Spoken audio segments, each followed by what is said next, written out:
January 13th, 2019. Elizabeth Breck. 46-year-old female Elizabeth Breck was last seen at the Sierra Tucson Treatment Center in Saddlebrooke, Arizona on January 13th, 2019. The high school teacher and mother of two had checked into the facility on January 10th for a 30-day treatment period for PTSD. 3 days later, she would vanish. Was Elizabeth a victim of her own struggles with mental health, or did she slip through the cracks of the luxury treatment facility, dealing with its own checkered past? Or does Elizabeth's disappearance have to do with a larger and more sinister pattern, where patients at rehab facilities have been sold into human trafficking or forced into sex work? Elizabeth arrived at the Sierra Tucson Treatment Center on Thursday, January 10th, around 7 p.m. The teacher at a local magnet school had decided to check herself in for a 30-day stint of therapy for dealing with trauma and PTSD. The only information known about that evening is that Elizabeth reached out to her adult daughter to let her know that she was checking into Sierra and going to seek some help. As is customary, Breck spent the first night at the facility's intake unit, known as the Desert Flower Hospital, typically used for detox and other acute procedures, but most importantly, for observation. Intake staff determined Elizabeth was not a threat to herself or others, and was released 9 a.m. Sunday to move into the residential unit for the remainder of her stay. Later that afternoon, Elizabeth's tracking bracelet and personal belongings were found in her room, but she was nowhere to be seen. The only items missing were her driver's license and some cash from her wallet, leaving behind her cell phone, car keys, and other personal belongings. Due to a lack of security cameras at Sierra Tucson, and the fact she was not wearing her tracking bracelet, there are no verified accounts of Breck from the Sunday she disappeared. Later, a behavioral health tech from Sierra Tucson would report having seen Elizabeth on the facility's campus and approaching her, although it has not been disclosed what was said or the outcome of their interaction. That would be the last time anyone would see Elizabeth Breck. Law enforcement believe that Elizabeth left the grounds of Sierra Tucson on foot, wearing a gray shirt and skirt. Temperatures in the desert that January dropped to 30 degrees at nighttime, leaving many to believe she would have needed shelter. Sierra Tucson is located on a 160-acre campus surrounded by the mountain peaks and low, dry desert of southeast Arizona. Although the location is far from any shops or restaurants, there are houses and other structures within a mile in almost all directions. So if she was out walking on foot, it's likely she would have been seen or found by someone who worked or lived in the area. Christopher Breck, Elizabeth's brother, acknowledged that his sister had dealings with mental health in the past, but that she had never run away or failed to keep in touch. To raise money for a private detective, among other search costs, her family ran a successful GoFundMe page. Unfortunately, though, no solid leads were generated from it. Given the circumstances of Elizabeth's mental state, many suspect she simply ran off into the Arizona wilderness on her own accord, either to start a new life or possibly even in some type of passive suicide attempt. This would seem a reasonable hypothesis if it weren't for one simple fact. Elizabeth was able to legally sign herself out of Sierra Tucson, and she also had a car at the facility, so there wouldn't be any need to leave in secret or on foot.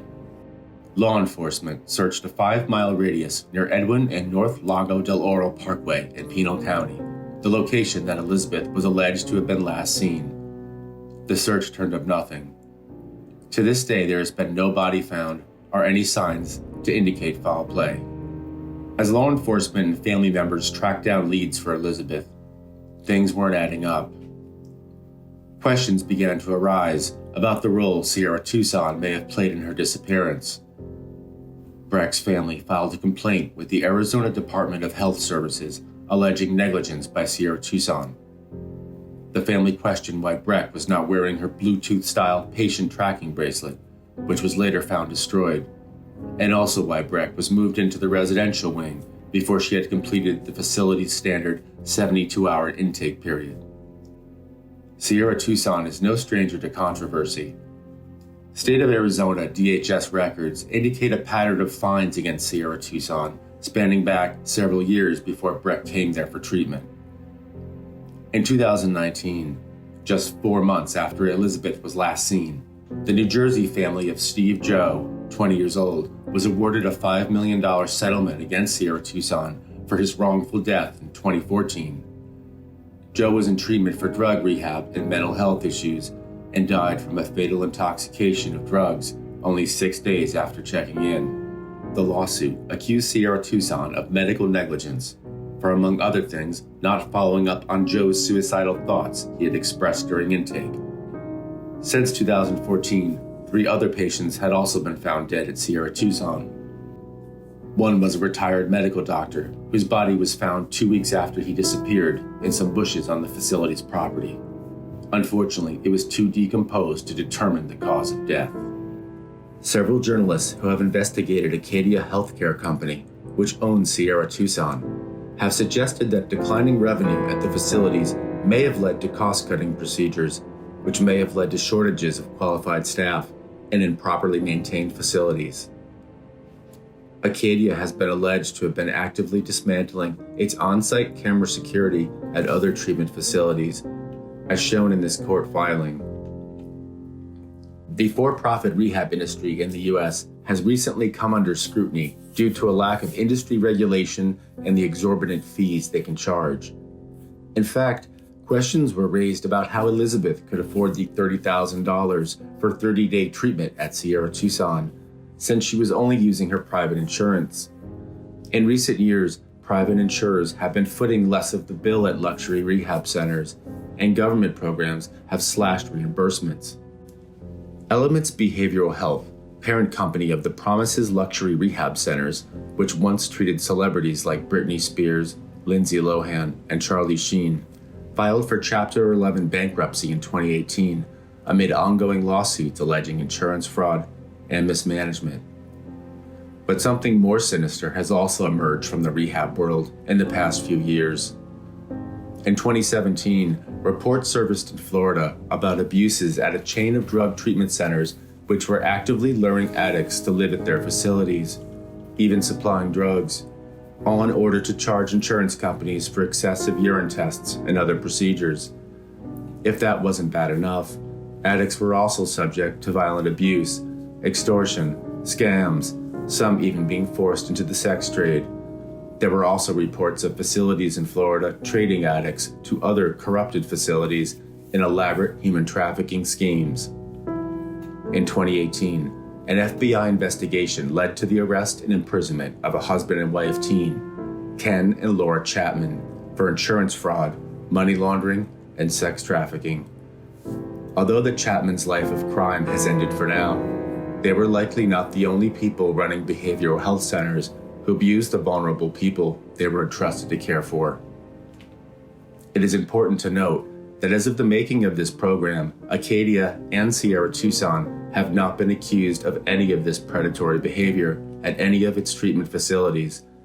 But that doesn't rule out that there may have been some rogue employees working there who may have been tapped into this underworld.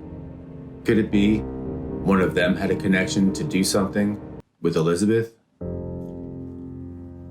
January of 2021 marked the 2-year anniversary that Elizabeth Breck was last seen. Her family observed the occasion with a somber reflection that she may not be coming back, and a commitment to celebrating the life that she had lived. So what did happen to Elizabeth Breck? Did her mental state push her to the extremes of running away to start a new life, or even suicide? Or does the facility, Sierra Tucson, know more than it's letting on? Was she the victim of their negligence? Or worse, was she trafficked by a corrupt staff member into a criminal underworld? Or is Elizabeth alive somewhere, possibly abducted by someone who lives in the area, or someone who was traveling through that Sunday? Breck's disappearance remains an open case, and although there has been a lack of leads, it doesn't mean the answers aren't out there.